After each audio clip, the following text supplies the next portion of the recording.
Because if you're sitting there again, paycheck to paycheck, stressed out, freaked out, losing sleep, don't know where your money's going, and you think, oh, I have to do something different, what you're changing to, even though it's uncomfortable, is going to a better life financially. Hey everyone, welcome to another episode of the Rachel Cruze Show podcast. I'm so glad that you're here. And in this episode, I'm gonna go over how to make money selling your stuff the right way. We talk about this all the time while you're working the baby steps early on, but there are so many great tips I wanna give you that can help you sell your stuff quicker. I'm also going to take a question from Diane on if it's a good idea to invest in real estate before investing in your first home. But first, let's talk about 25 ways to save $1,000 fast.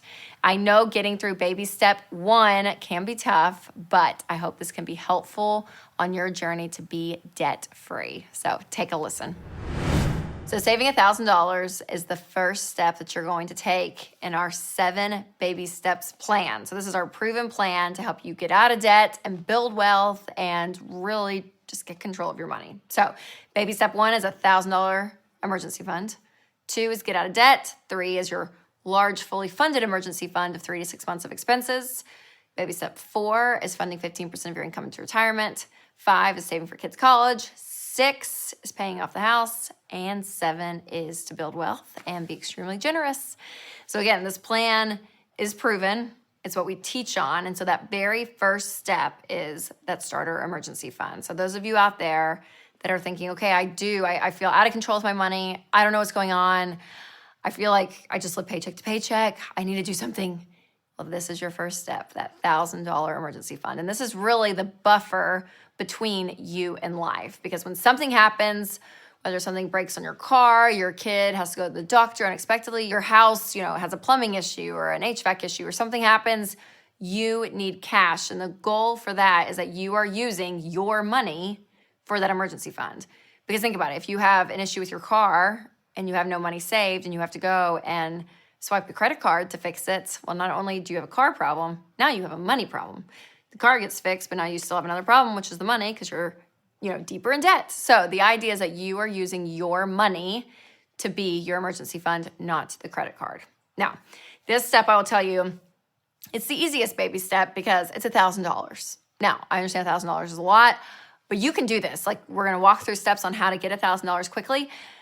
But the idea is that you're going to do this so fast, so urgently to get it started. So you can do this. You can save that $1,000. So it's easy because it's that, and it's easy to understand. It's $1,000, you can do it.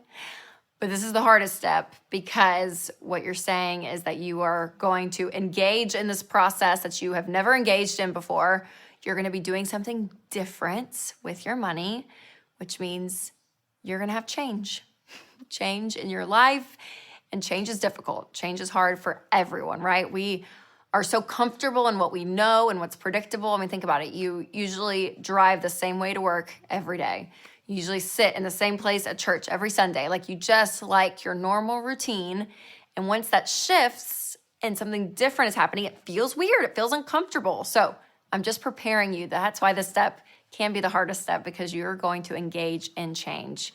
But the great thing is what you're changing to is better than your present. Because if you're sitting there again, paycheck to paycheck, stressed out, freaked out, losing sleep, don't know where your money's going, and you think, oh, I have to do something different, what you're changing to, even though it's uncomfortable, is going to a better life financially. So embrace it. It's going to be great.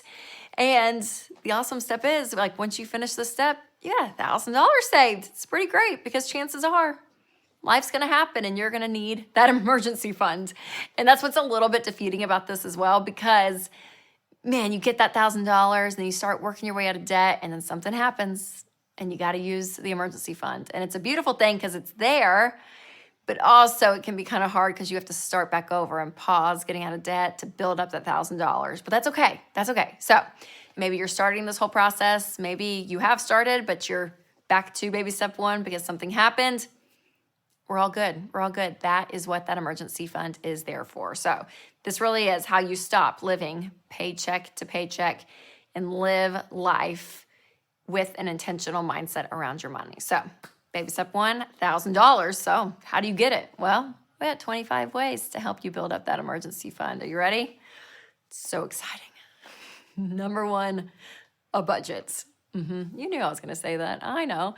The budget is amazing because once you do it, this is the easiest place to start cutting stuff out because you're going to see it on paper and you're going to say, okay, good. We're not going out to eat. All that restaurant money, it's going to go to the emergency fund. We're not going to go shopping this month. We're going to cut that out. That's going to go to the emergency fund. You're going to start to see that $1,000 start to build up by just cutting things out of your everyday spending that you don't even know you're spending. So that's the best way to do it. Next, I would say go return items that you just got on sale. Let's say that, you bought something and you were like, man, I don't know if I need it, but it's on sale, so I'm just going to buy it. Yeah, you probably didn't need it. The price tag's still on it. Take it back. Take it back. Also, don't buy a lot of new groceries. So if you're planning out your dinners, go ahead and look what's in your pantry. What's in your refrigerator? It's amazing. Just a couple of things can come together for a meal that's already there and you don't have to buy the food for it because you got it right there. And that will save you so much money.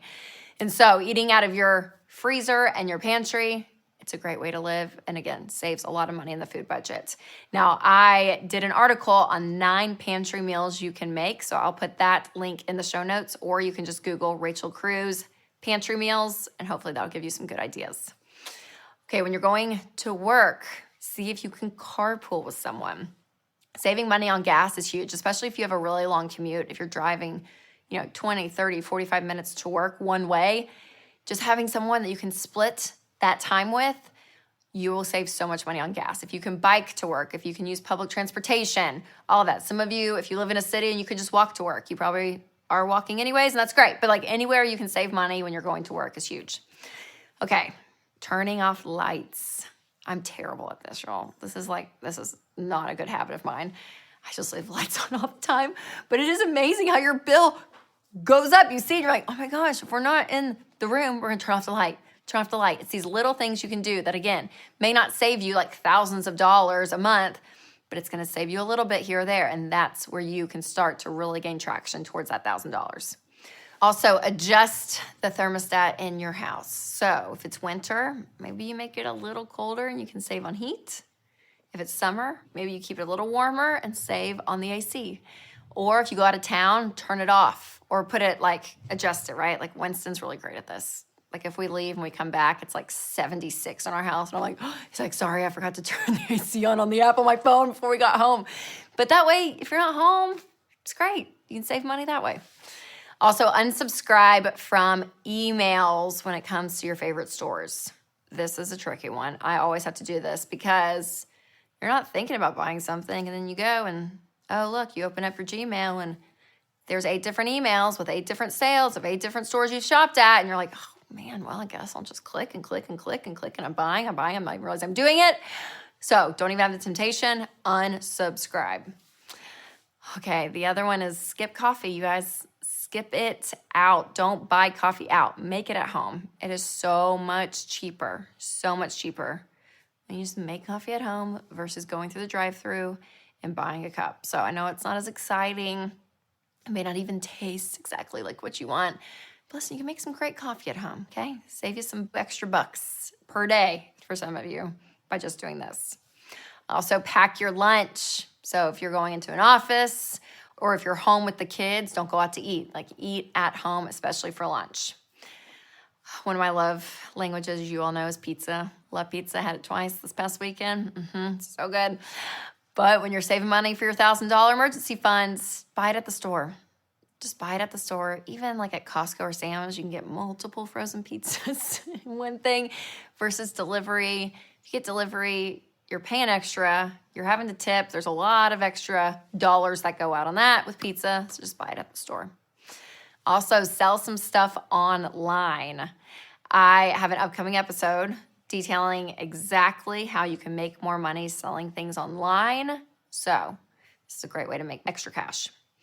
Donate plasma. Yep, I did the math. I think you can make close to $500 a month by just doing this, doing it twice a week. Hey, get that $1,000 in 30 days. You're halfway there if you just donate some plasma. It's amazing. Amazing how much cash you can get for that. Also, ask if you can work more hours or work overtime. Just work extra, you guys. Get an extra job if you have to. It's amazing by just working extra, even at your current job. how you can make some extra money. Also, do some odd jobs with apps like Rover, so you can walk dogs. Shipt, you can do grocery delivery. Waiter or DoorDash is restaurant delivery. There's so many great apps out there that you can make extra money, especially at night, by just delivering food. It's an amazing thing, or even walking dogs and making extra money. Also, cancel any paid app subscriptions that are on your phone. Get rid of them. This stuff just sneaks up. It's amazing. Even subscriptions like on the TV. We were trying to watch something. What was it? Oh, the Paw Patrol movie. Paw Patrol. I thought, sure, kids. I was going to spend a little bit, order Paw Patrol. Well, you have to get it on Paramount Plus. Who knew that was even a thing? I didn't know there was a thing called Paramount Plus. I was like, what? And then it was, the yearly and the monthly, and it was like $4.99. I thought, no, this is crazy. And then I tried just to go buy it on Apple, and it was a pre-order. So it's the only way you could watch it, but I didn't do it. I stood my ground. I was like, no, we're not getting another subscription. It's not worth it. No, because there's so many. So go and look at your bank statement, because you may have so many subscriptions that you're paying for that you don't even realize or that you've forgotten about. Okay, so cancel those. That'll save you some money. Also, wait 24 hours before you make a big purchase. If there's something big you guys are planning on buying and you see it and you want it, just wait. Just wait. Sleep on it. It's an amazing thing. If you just let the emotions die down over one night's sleep, you wake up the next day and you're like, man, that urgency, that like adrenaline rush of wanting to get something, it's gone. It's gone after 24 hours. And so it really does logically help you understand if you still need that thing. And if you don't buy it, that's money that you've saved. Next is use cash. This is a thing. We talk about it a lot on the show, but honestly, especially if you're on baby step 1, this is a great thing to do, because when you actually spend with cash, you end up statistically spending less. So it's a great accountability to stay in your budget. And again, letting that leave, those dollar bills leave, is just so much harder versus just swiping. So use cash where you can. Next is have a yard sale. I still love this. I still love driving down the road and you see yard sale and you're like, yes. You can go look and you can sell so much stuff. So go, have a yard sale. People still show up and you can make some extra cash that way.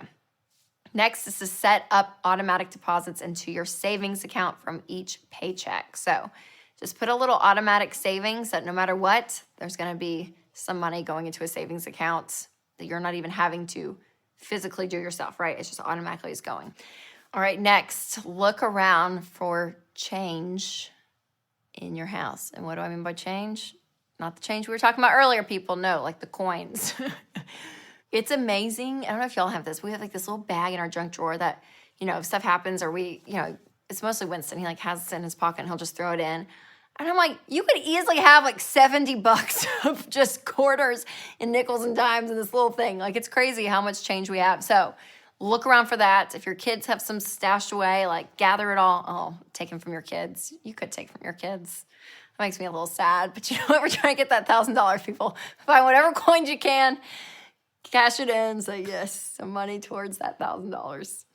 Also, look to see if you are up for a raise. Do some research. Go online and see market value of your position at your job and see if you are a little bit underpaid. And if you are, go to your leader, go to HR and say, hey, this is what I'm seeing, because they could bump up, even just a little bit can go a long way for that $1,000. Also, start couponing. Couponing is great. I mean, then there's so many ways to do it now because there's apps. There's so many other options just in the classic idea of just cutting coupons, right? Like out of the newspaper that we used to do in the 80s and 90s. There are so many other companies, apps, so many things when it goes to this. So if you're going to make a purchase, look for a coupon, especially online. Next is to adjust your tax withholding at work so that you have more money in each paycheck. And I would recommend doing this because a lot of people get a tax refund at the end of the year. And so that means that you're sending more money to the IRS than needs to be sent. So maybe if you pull back a little bit, you won't have a big refund and more money will be in your paycheck. Also, reduce your cell phone bill. Lots of ways to do this. I did a video with George Camel on this one subject because there are so many ways to cut your cell phone bill. And you can save a lot of money because, man, it's something that if you don't look into it, it just reoccurs and you don't think much about it, but go look and see where you can cut. And last but not least, look at your insurance. Everything from auto, life, house. Like look at all of the insurance you pay out, because usually you're doing it once a quarter or once a year. And if you've been doing it for years and years and years and years and you never looked, there could be much cheaper plans, and this could save you a lot of money. So look into that. All right, 25 things, you guys, to help you get $1,000 fast. So all of this, it's gonna take discipline. It's gonna take some of that change we were talking about. It's gonna be uncomfortable, but it's amazing when you actually start to gather up money and you see, wow, especially some of you that you have no savings. You have absolutely no savings, and the idea of having $1,000 feels impossible. But you start getting a little bit at a time and you think, I can do this. I can do this. It is so empowering. It's amazing. Now, also remember, when you're getting that extra money, put it in a savings account. Don't just keep it in your checking, because you'll probably end up spending it, okay? So we're saving this money to be aside, on the side. Now, some of you have shared your emergency fund victories with me at the official Rachel Cruze Show community on Facebook, and I'm just so proud of you guys. I love hearing your stories, like Paula Joy, who said, thankfully, she had an emergency fund to fall back on during the pandemic. She was sick and was out of work for 2 weeks, and her job would only pay for 1 week. But she didn't sweat it because she had her emergency fund. Shelly said, thank goodness she had $1,000 in savings, because both of her cars went into the shop in the last 2 months. Ugh, that hurts. Liz said she and her husband used their emergency fund on a new dishwasher after the back of their dishwasher caught on fire. Hopefully you kept it contained and got a new dishwasher. That's so scary. Okay, I want to know from you all how you saved your $1,000 starter emergency fund, because a lot of people, they're watching these videos and they're looking for ideas. So leave your stories in the comments, because again, it encourages me, because I just love hearing it, but also people out there, because we are all doing this together, you guys. We're locking arms. We're walking this journey together. So I hope that all of this helps. I hope that this gives you encouragement to know that you can do this. You can start a new process and really take that first big step of saving $1,000.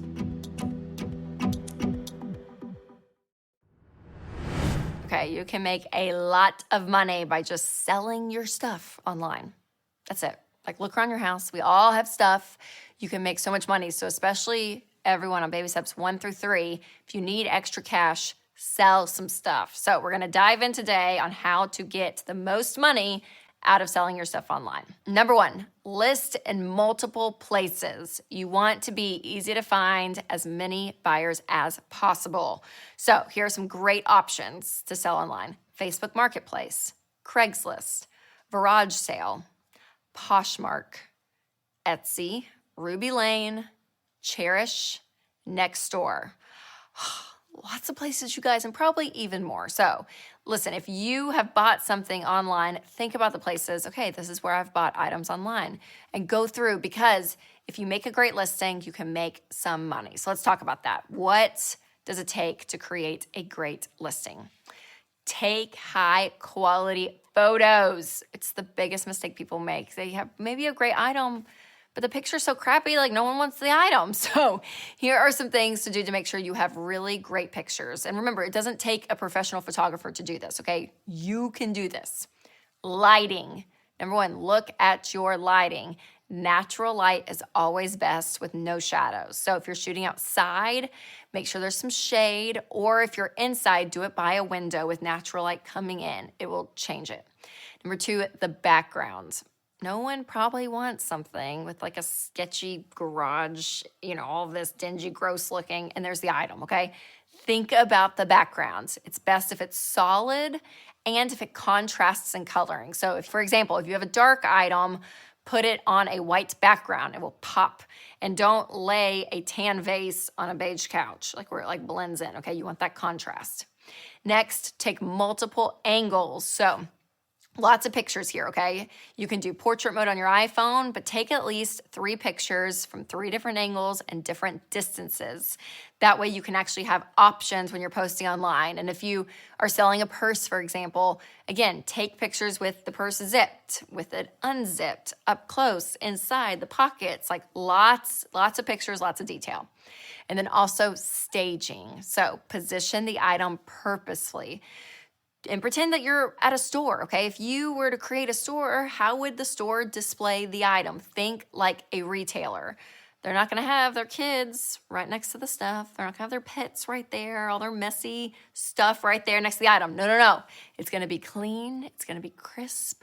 Oh, it's gonna look great because that is what you want people focusing on, is your item. And make sure, again, like if it's boots, for example, make sure that they're standing up. Put stuff like newspaper in the boots to stand them up so they're not like slouched over.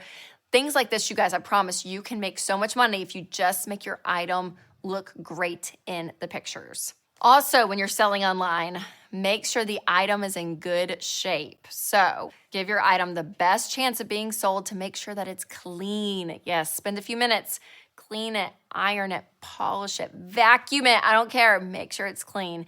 And if you're selling a big ticket item like a car or a nice couch, you may want to pay to get it detailed. This means you're going to spend a little bit, but listen, you should make more money on the back end because it looks perfect and new and clean and it's wonderful. All right, next, write like a marketer. Okay, start out with the basics. People don't need to know every single little detail on the front end, but name the item, the brand, the size, things like that. And then write a detailed description so that the reader can envision the value that the item will bring to their life. For example, describe the item and how it makes you feel, what specifically you love about that item. Like bring the reader in.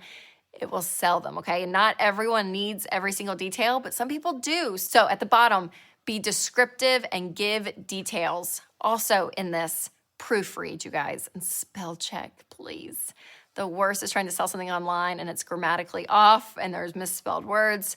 The buyer's gonna get distracted, okay? So just go through, have someone else read it just to see if they see something you're not seeing. So in the description, again, be straightforward. Don't try to be funny and quirky and like all this. It's not the time for it, okay?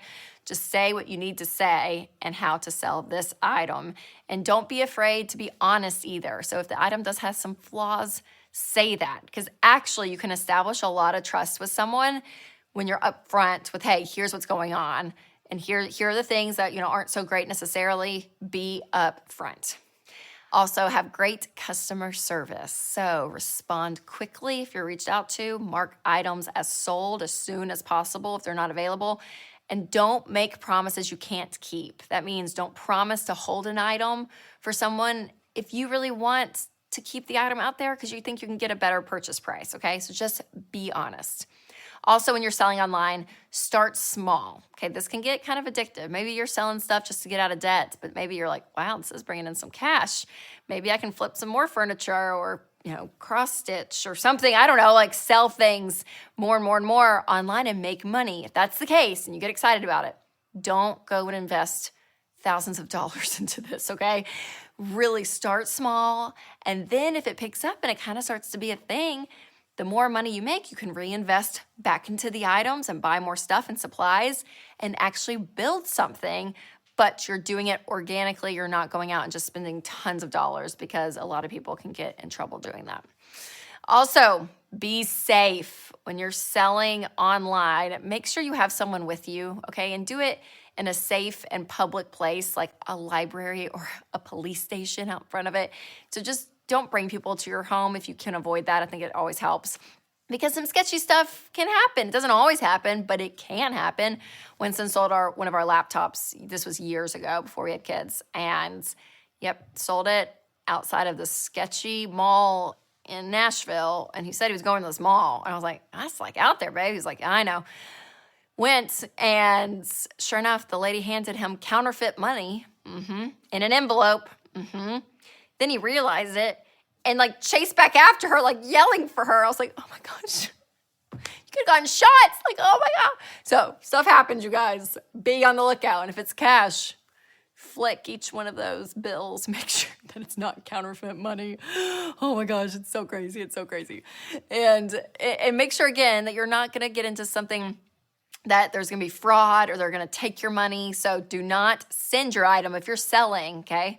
Do not send it without confirmation that it's been paid for, okay? PayPal is great with that. So don't have someone say, oh, sure, I want that chair. Send it my way and I'll pay for it later. No, get the money. Make sure that you're confirmed they have paid. Very important. All right. Well, I hope that these tips have helped you when you're selling stuff because, again, it's a great way to make some cash, to hit your goals, and who knows, maybe it can turn into something for you one day. You never know. Remember, if you have a question you want to ask me, just go to any of my social media channels, YouTube, Facebook, Twitter, Instagram, and give us your Ask Rachel question. And so today I have Diane on with me. So Diane, welcome to the show. Thank you for having me. Absolutely. Where are you calling from? Right now, College Station, Texas. In Texas. Awesome. Yes. So great. And we were chatting just before we started recording, but you're a doctor. Mm-hmm. And what kind of doctor again? Family medicine. Family medicine also. Has it been just crazy the past 18 months of your life? Yes, and getting even more crazier in the last couple months. That's right, it has. Yes. Well, number one, thanks for all you do and all the healthcare workers you guys put in, literally putting your lives on the line every day and putting in so much time and effort and hope into these patients that you're seeing. So number one, thank you for that. Okay, but number two, where are you financially? What's your question? What's kind of your money journey? Just give me anything because I just love hearing people and where they're at. Okay, so I finished residency about 2 years ago. So I just started becoming a full-fledged physician about that time. So of course, money went from nothing to a whole lot of something. So, yes. And so for me, I am right now on baby step number 3. So I was able in the last 2 years to kind of pay off all my little debts. I was fortunate enough not to have any student loans. Whoa, Diane. Can I stop you for a second? How did you not have student loans and you're a doctor? Scholarships. I have been really blessed to be on scholarships pretty much since the end of high school. All through undergrad, I had started a master's degree on a scholarship, but then I went to medical school, so I put that on hold. And luckily, I was able to get a complete tuition scholarship for medical school. So that's amazing. I just got little loans here and there from family members to help with housing and traveling and moving around. And so I was able to pay that off as well as my car. I have a 2015 Honda Civic. I call her Civica. And so, I just became debt free maybe about 2 or 3 months ago. And so I am on the Ramsey train, so to speak. And so my question really is my fiance and I, who's also a doctor, he just finished this year. So he'll be starting his career as well. We're considering purchasing an investment property, so a rental property in the area while we kind of are in transition. So we both have 3-year contracts. And so we're trying to figure out, we're really not sure where we're going to settle yet. We're not ready to own a home ourselves. And so we were thinking, how can we make some money while doing all of this? So right now we're just focusing on our emergency fund and building that up. But once that's done, we're kind of figuring out what's the next step. So we wanted to do the investment property, just a small condo or something like that. Well, great question. When is the wedding? When are you guys going to get married? With COVID, probably sometime next spring. It's going to be pretty small. We're probably just going to have close family and friends, trying to be socially distant. And yes. So it's not going to be terribly huge. Sure, but it's coming up. You'll have something. Okay, because what I was going to say is, when it comes to money and two people in a relationship, I never recommend combining anything or going into something together until you're married. So for both of you, I would say, will he have student loans? Where will he be financially when you guys get married? So by the time we get married, he will have one student loan, which is about $70,000, but his sign-on bonus or his contract has student loan repayment over the 3-year contract. Okay. So every year they'll give him, or they'll pay a lump sum to the company, and by the time he's done with the 3 years, that'll be covered. Okay. Perfect. So what I would do if I was in your shoes, so you still have to go through, obviously, baby step 3 and get that emergency fund in place. Right. That I would be preparing to say, okay, when we get married in the spring, our goal is to be completely debt-free, have an emergency fund that we can live on for 3 to 6 months. And again, you can do that math for your situation. And then above that to say, okay, where are we going to be timeline in our 3-year contract? Because if you guys are going to be able to move cities, like you said, I wouldn't recommend buying a home. I want you to be able to buy something that you can be in your permanent residence, right? For 5 years or longer is ideal. So if you guys want to skip that baby step 3B, which is saving up for a down payment, then you could go on to baby step 4, which is retirement, that 15% of your income. And then from there, after you do retirement funding, in your case, you won't have a child, I'm sure, at that point. Maybe you will. If you do, then I'd start saving for college. If not, you can skip that. Obviously, you don't have a house right then. You can skip the next. So then that means I would save up and pay for a rental property. I think that that's awesome. My dad is obsessed with real estate. My husband's obsessed with real estate. Like, they all love real estate and real estate investing, all of it. So I understand the desire for it, because especially now in the market, if you can somehow get a good deal, even though it's kind of hard right now, you can make a lot of equity. I mean, just the whole formula of real estate is so fun when you look at it long term. And it's passive income and all of that. But what you have to remember, number one, is we do not go into debt even for investment. So like you said, a small condo is perfect. My husband and I, we did that. A few years after we got married, we got a condo, a short sale.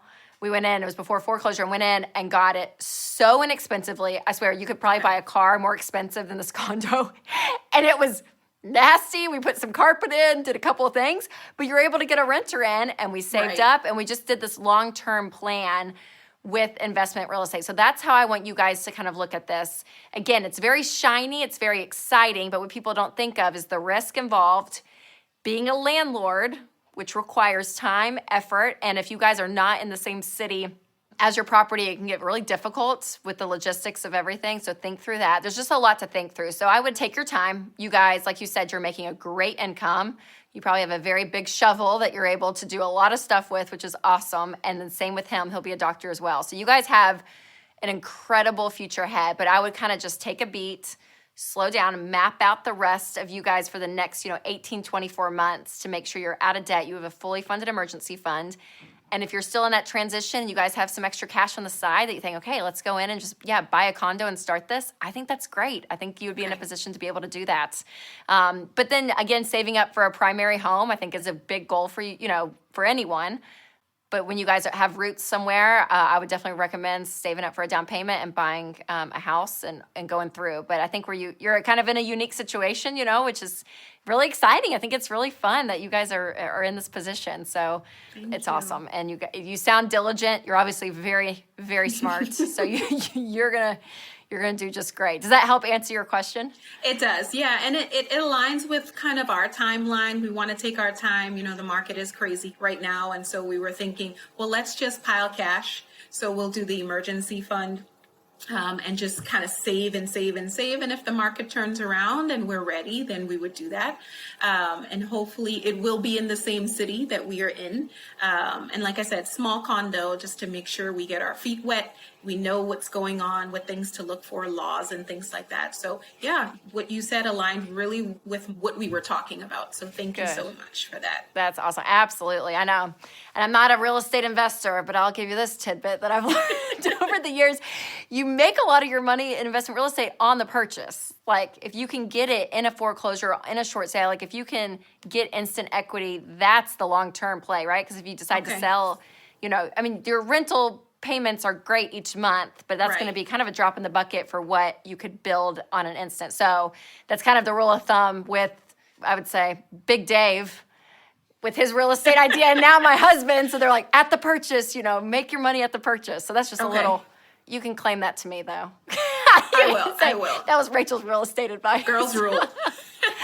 So great. Oh, well, thank you so much for taking the time and chatting today. I'm so excited to hear what you guys do and your future. And thanks again for all the work that you put in, Diane, as a doctor. I really appreciate it. Thank you so much. Thank you for having me. Absolutely. And if any of you all have any questions or you just want to talk through your money situation, I'd love to do that. So you can ask your question on any of my social media channels, whether it's Facebook, Instagram, YouTube, Twitter. We are looking, and you can come on the show and we can chat about your money situation. And for those of you that are new to this and you're hearing, okay, the baby steps, what is all of this? Well, we have an incredible subscription called Ramsey Plus that walks you through not just budgeting, but also our course, Financial Peace University. So you can check that all out in the links below.